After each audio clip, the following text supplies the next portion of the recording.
So next we've got David Close from the Christchurch East Labour Electorate Committee.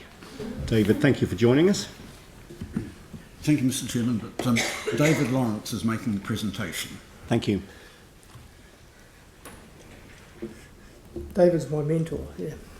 Thanks for the opportunity. I'm David Lawrence, representing the Christchurch East Labour Electorate Committee. I hope you've had time to be able to read our wide-ranging 14-page submission to the annual plan. But because of time constraints, I'll just speak to some of the issues that are more important to us. Rates. We understand the necessity for investing in infrastructure and things like social housing and appreciate that rate increases are an unfortunate reality. We believe that some provisions should be made for the business owners to postpone rates. Transparency. We submit there is a long-standing disquiet, distrust and discomfort within the community regarding transparency from the council. Things like increased in-committee council meetings and a lack of publication regarding the new borrowing, cumulative borrowing, interest rates, interest costs and repayments all need to be more out there in the open and well publicised. Remuneration inequality is out of control. Councillors should take their lead by reducing their own salaries. And remember that the average New Zealand wage is about $51,000 a year, and the median, in fact, is much lower than this. The numbers and salaries of the top 25% of council staff are obscene, and it's time a structure was put in place where a multiple of the lowest paid employee are paid to executive staff. The council's support of the living wage is noted and appreciated, and we hope it happens soon. Housing crisis. The council can help to restore the local economy by committing to a $250 million 10-year housing plan. And it's quite simple really, and you have to some extent already started with the $30 million loan to a Tātati Trust. But I'm afraid 120 units just doesn't cut the mustard. Remember, there's 350 of the council's units that have not been repaired or replaced in the 8 years since the quakes.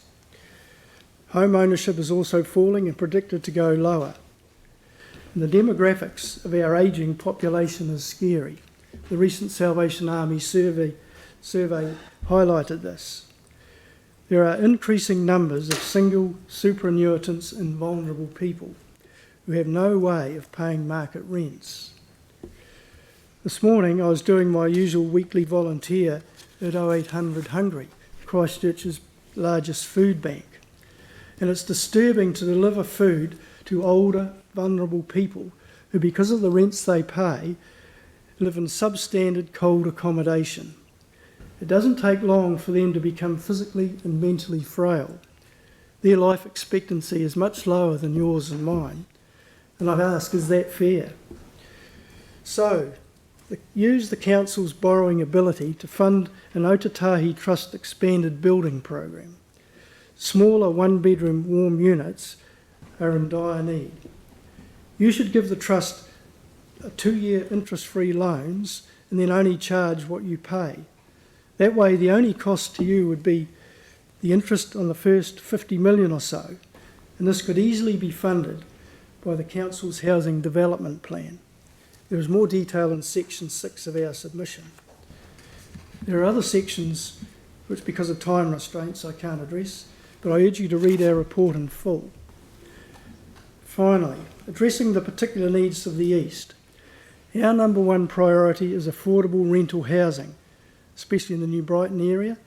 Housing is now important than roads, and we welcome the proposal of a housing development on the old Central New Brighton school site. We also propose that the planning of the red zone area should be entrusted to the Parks Department. Regenerate and other devolved bodies have produced little.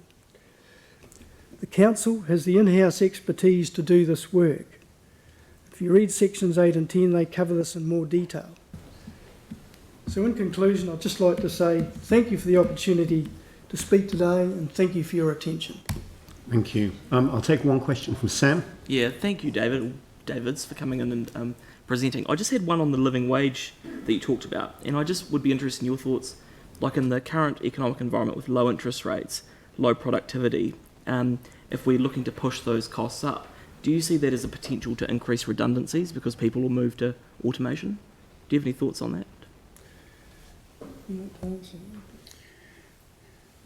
I think we're concerned about the whole trend towards inequality, which has increased hugely in my lifetime and in David's lifetime.